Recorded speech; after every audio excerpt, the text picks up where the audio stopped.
Hello, everyone. Welcome to Lecture 7.2. This lecture is focusing on different voting rules to think about how the rules of voting shape the way that we participate in politics and shape political outcomes.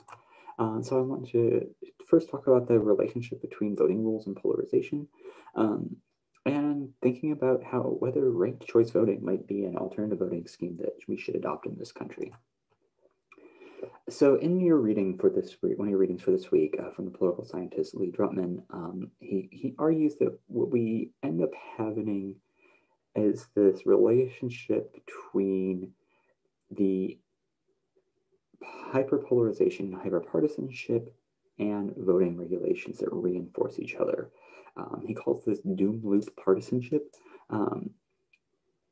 And that you end up having you have a really real threat to democracy when you have this kind of separation between the two parties, as he writes, that the other party seems so extreme and dangerous that the thought of them winning is simply unacceptable, right? That when you have this kind of like language that that the other party are not simply competitors in a democratic system, but like existential threats to your way of life, to American democracy, to your values, etc. However, et cetera. And so what you then, because in the system you're unwilling to accept the outcome of the election, you're unwilling to kind of be good losers in accepting these losses, and or if you are the winner, kind of giving the losers the ability to dissent and criticize and compete fairly in the next election. And he writes, once the parties polarize in a two-party system, the danger is that polarization becomes a self-reinforcing dynamic, a doom loop. The more the two parties take strongly opposed positions, the more different they appear. The more different they appear, the more one party comes to feel like a genuine existential threat to the other. And the key idea here is that we give reinforcements between electoral rules and the social sorting and affective polarization, right? So we have electoral rules that make it more likely that you're going to have a two-party system, right? Duverger's law, that these first past the post single amendment districts are going to mean that it's really hard for third parties to win any elections. And so you have you're going to have one of two parties. And then we combine this with social sorting, in which, if you recall from our discussion of polarization, that the political identity becomes kind of linked to all kind of social identity, that the parties kind of become more socially and culturally homogenous, right? Democrats and Republicans shop at different stores, drive different cars, watch different movies, listen to different music, have different values, have different demographics, different religions. And then that's only going to reinforce the two-party system, because if you're in this strong polarized climate, you're not, and you view your opponents as like threatening others, you're not likely to vote for a third party. You're not likely to compromise, and so it's going to increase the fact that you're going to vote for your party, which is going to then mean that you're going to have further consolidation in these two parties and further kind of affective polarization as it raises the stakes. And you have this kind of self-reinforcing dynamic that means that you're kind of going to just keep upping the ante, that every election is going to feel like the 2020 election, basically, is Drutman's concern. And so he argues that the best way to solve this hyperpolarization is to kind of increase the number of political parties by changing the institutional rules of voting. And he thinks that this will solve hyperpolarization, because when you don't have this kind of, if we think of a kind of like one party here and one party here, if you have, a party, if you don't have the system where there's two parties constantly pulling each other apart, but instead we have there's one party that's going to be kind of the center left party. There's one party that's going to be the extreme left. We have a kind of a true moderate center party, and then like the extreme right parties, right? The kind of and if you're going to be a governing party, right, you're going to have to form a coalition. Oh, that's not, you can't see that. You're going to have to form a coalition with, these constituents, or all of these people. And that's going to require compromise, and it's going to lower the kind of like existential stakes of the election, and require just generally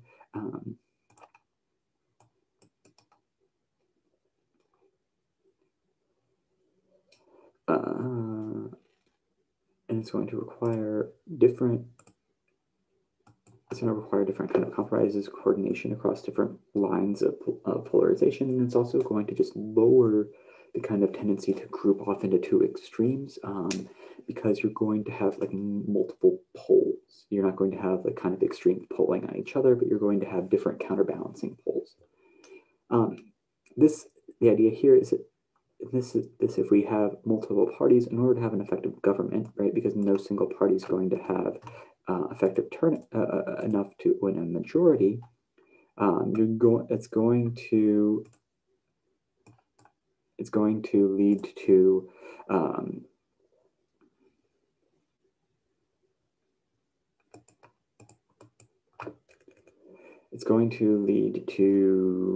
the requirement of more compromise, because you're going to have to build a coalition government across multiple parties. Sorry, I'm trying to get this to erase and erase pen. There we go. Finally, the third kind of argument for multi-party democracy that Drummond gives us in a boost turnout, that you are more likely to get more people to vote if they feel that their views are more represented. Right? If you think that, like, well, there are two parties, there's these two parties, but they don't really speak to the issues that I care about. They don't speak, like, you might have people who really, if you had a strong Green Party, you might get more turnout from people who feel that both parties are neglecting climate change. You might get if you had a kind of a socialist party, you would get a lot of people kind of disaffected with the Democratic Party, more likely to vote. And if you had a Libertarian Party, same thing on the right. And it would also really increase the idea of one person, one vote.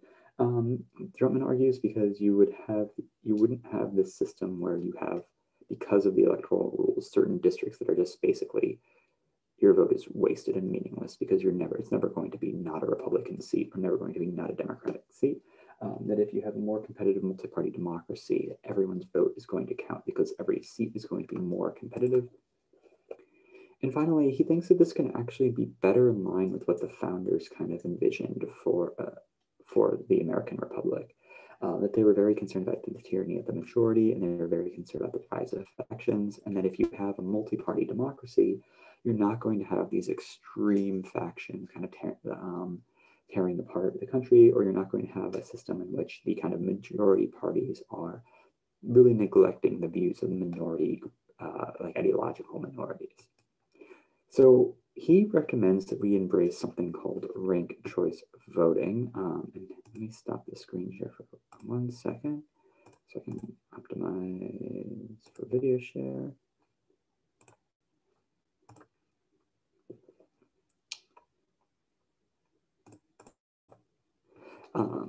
And it's, instead of trying to explain ranked choice voting, I found this video from Minneapolis Public Radio that does a much better job of explaining it.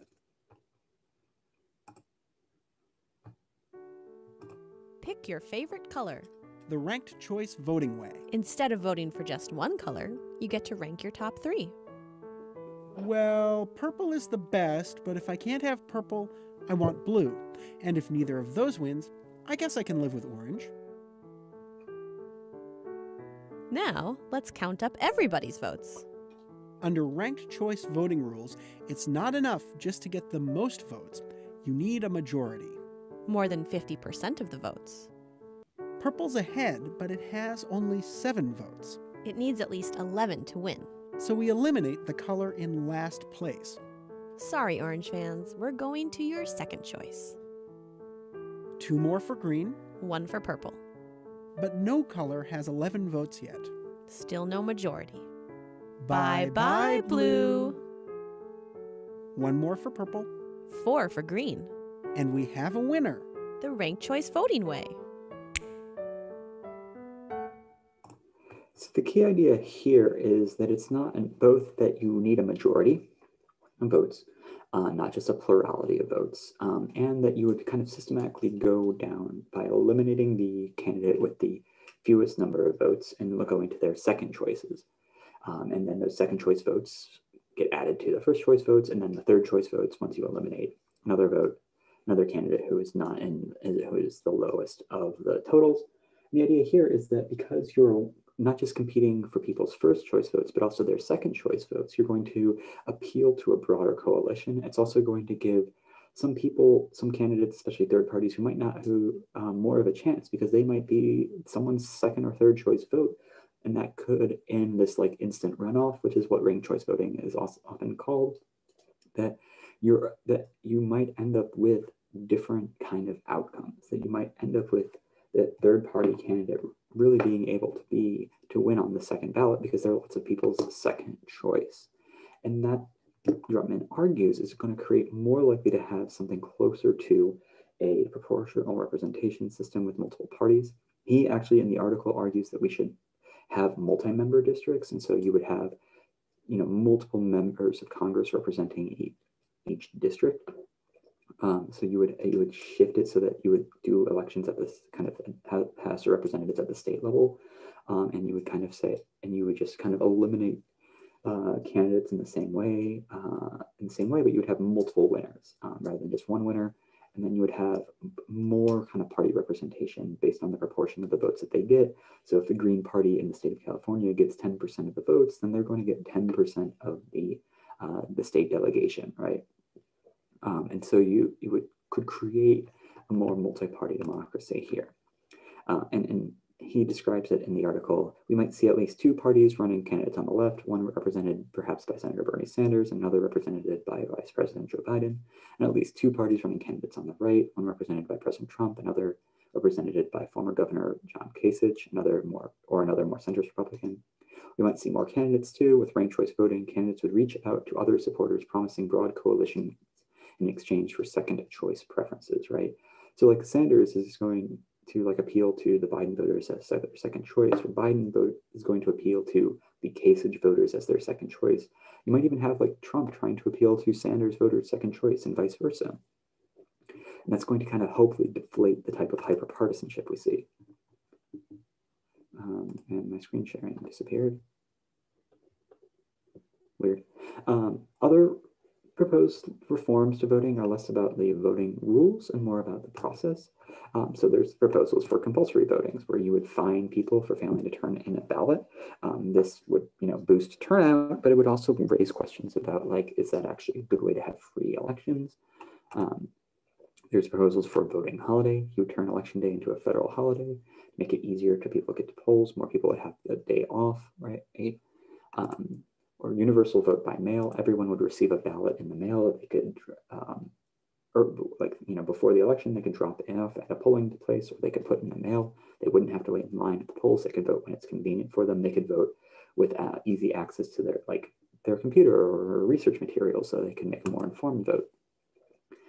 There's proposals to extend election day, universal early voting, rather than having election day as one day. You have the whole week leading up to election day you can vote. There's more proposals to lower the voting age to 16 rather than 18. Again, this would expand the list of possible voters. And similarly, in some municipalities, there's been moves to allow green card holders, so people who have legal permanent residency in the United States, so immigrants who are non-citizens but lived in the United States permanently, to vote in municipal elections.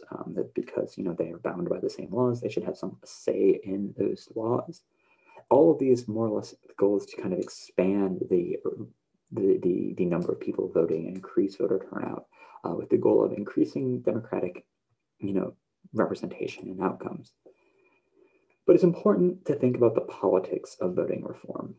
Thinking about politics as an input, who stands to gain or lose by different proposals, and therefore who's likely to support or oppose them. What are the politics in these different proposals? But also politics as an output. How could these proposed changes really reshape political competition and political ideology and political public policy making? And so these are the kind of questions I'd like you to think about that we'll take up in discussion section, talking about these kind of proposals. It's how likely are they actually to get passed given existing politics, and how would they then reshape politics going forward? So the last lecture for this week is going to focus on the media and how the media influences politics, what type of power the media wields, how this impacts with the polarization. And so I will see you for that lecture in a moment.